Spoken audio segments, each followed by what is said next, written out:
सभी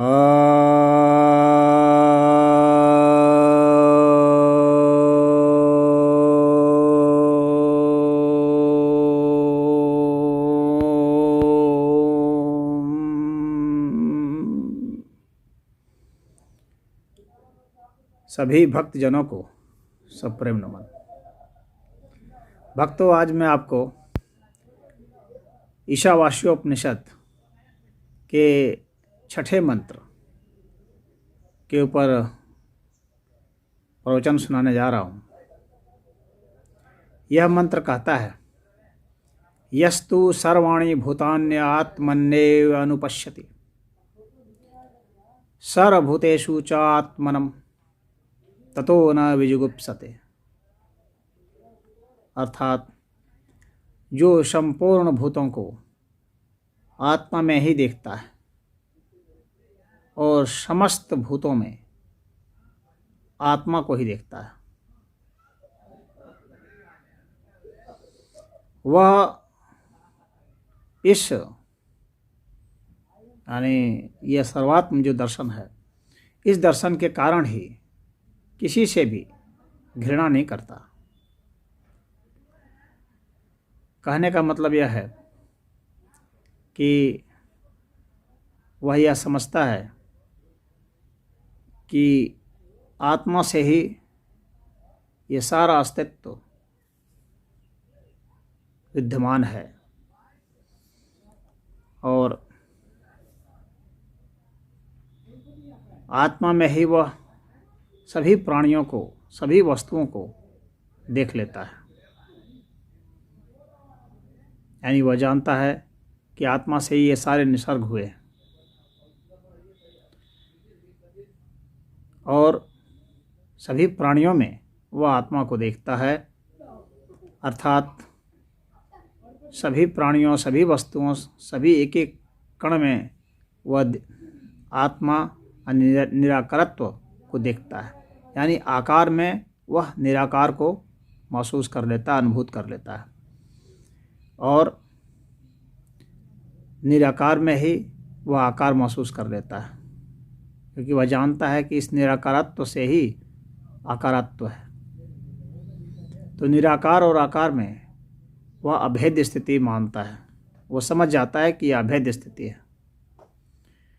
वास्तव में निराकार और साकार का ऐसा कोई वाटर टाइट कंपार्टमेंट भेद नहीं है, अपितु ये दोनों अभेद रूप हैं और हमारे ज्ञान के जो स्तर हैं उसके आधार पर ही कोई चीज़ हमें आकार महसूस होती है और कोई चीज़ निराकार। तो आकार महसूस होती है तो कहते हैं कि ये प्राणी है, ये वस्तु है, और जब निराकार महसूस होता है तो कहते हैं कि यह आत्मा है। यहाँ पर आत्मा को और निराकार तत्व के अर्थ में समझना चाहिए। यहाँ सूक्ष्म आत्मा या देह आत्मा या जीव आत्मा का तात्पर्य नहीं है, बल्कि दिव्य आत्मा का तात्पर्य है। तो दिव्य आत्मा ही पूरा अस्तित्व एक तरह से आप कह सकते हैं कि उससे ही यह पूरा अस्तित्व है।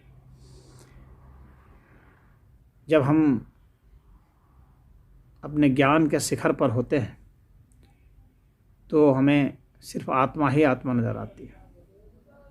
तो फिर घृणा कैसे हो सकती है, क्योंकि सभी आत्मा एक ही है।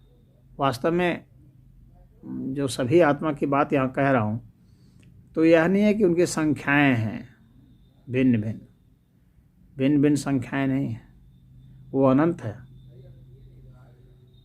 तो वहाँ पर ऐसी संख्या का कोई मतलब भेद नहीं होता है, वह तो एक मेव स्थिति है। तो फिर घृणा कैसे हो सकती है, विजुगुप्सा कैसे हो सकती है? घृणा तभी हो सकती है जब व्यक्ति कई भेदों को समझता है। तो जब यहाँ भेद है ही नहीं तो घृणा कैसी? कोई संभावना ही नहीं है। और प्रेम कैसा? उसकी भी कोई संभावना नहीं है। तो घृणा और प्रेम से ऊपर उठ करके यह अद्वैत एकमेव स्थिति है, भक्तिमय स्थिति है। तो इस स्थिति के विषय में ही यह मंत्र कह रहा है कि चूँकि वह हर जगह एकमेव स्थिति में रहने के कारण एकमेव स्थिति को महसूस करता है, पूरा अस्तित्व तो उसके लिए एक समान है। और ये जो नाना प्रकार के भिन्न भिन्न बोध हैं, वर्ण के, रंग के, आकार के, चमक के, गुणों के, ये सारे भेद गौण हो जाते हैं, वह ऊपर उठ जाता है, इनसे परे हो जाता है। और उसके तहत ये सब सारे भेद जो है विलीन हो जाते हैं। यह भेद सिर्फ बुद्धि के स्तर पर है, मन के स्तर पर है। बुद्धि और मन से पार इस भेद का कोई मतलब नहीं है, वहाँ अभेद्य स्थिति हो जाती है। तो यह मन और बुद्धि के पार की स्थिति आत्मिक स्थिति का वर्णन है। जब आत्मा में वह आत्मा को देखता है, आत्मा में सब जीवात्मा को देखता है, आत्मा में सब प्राणी को देखता है, तो उसे कहीं न कोई प्राणी नजर आता है, न कोई वस्तु, न कुछ, सिर्फ आत्मा ही आत्मा। और इन आँखों से भी नज़र नहीं आता। नज़र आने का मतलब आँखों से नहीं है, क्योंकि आँखें जब देखेंगी तो वो भेद बुद्धि से ही देखेंगी। वह उस आत्मिक आँख की बात कर रहा है, वो आत्मदर्शन की बात कर रहा है, वो पश्य की बात नहीं कर रहा है, दर्श की बात कर रहा है। पश्य मतलब भी देखना, दर्श मतलब भी देखना। परंतु दर्श जब भी प्रयोग होगा वो आत्म के लिए प्रयोग होगा, और पश्य जब भी होगा आँख के लिए होगा। तो यह पश्य नहीं दर्श है।